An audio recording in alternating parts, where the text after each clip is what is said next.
Ao anatin'ny vaovao io nivon'ny ministera ny fanabeazam-pirenena indray kosa araka ny noty navoaka ny teo nivon'ny filan-kevitry ny gouvernemanta ny 20 janoary lasa teo dia fampandehanan-draharaha mpanjakana no tanterahan'ny ministera Issa Tsokajiny nosotin'ity naoty izay navoaka ny prime ministre Jean-Omer Beriziky ity moa fa tsy azo atao ny manendry na mamindra toerana na ny fanatsarana mpiasa-mpanjakana ambony mandra-pametrahana ny gouvernemanta vaovao tsy voaja nefa izany raha ny zava-nisy teo anivon'ny ministera ny fanabeazam-pirenena no jerena.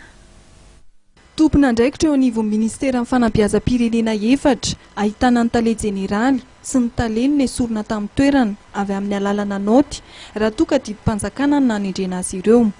Naoty fanoloana tompona ndraikitra navoaka ministra ny fampianarana Andriamatoa Manoro Regis ny 10 janoary 2024 lasa teo. Na dia nisy aza ny fampatsiahivana navoaka amin'ny prime ministre ny 17 janoary 2024 mampatsiahy fa tsy tokony atao ny fanendreny, ny famindra-toerana ary ny fanesorana amin'ny toerana tompona ndraikitra ambony amina ministera raha tsy misy ny fahadosoana goavana dia nilosy tamin'ny fanatanterahana ny naoty fanendrena tale vaovao ny teo anivon'ny ministera ny fampianarana.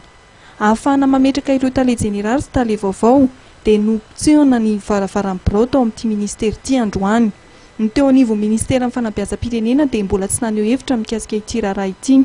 Tsy azo ny mpanao gazety nidirana tao anatin'ny ministera ny fampianarana.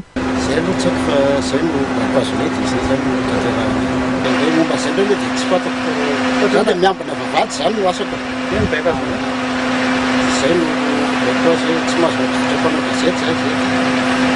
No Maria mpisolo vavan'ireo tale jeneraly sy tale voakasiko ny fanesorana fa tsy nanao fahadosoana bevavana niakatra conseil de discipline ny olona rovany.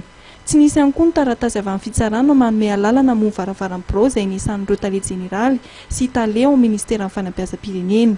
Mivoana amin'ny lalàna ary barofo no anasogajiny izy ireo ny fihetsika izay nataon'ny tompona ndraikitra vaovao izay nitendren'ny ministra ny fanabeazam-pirenena tamin'ny alalan'ny note de service.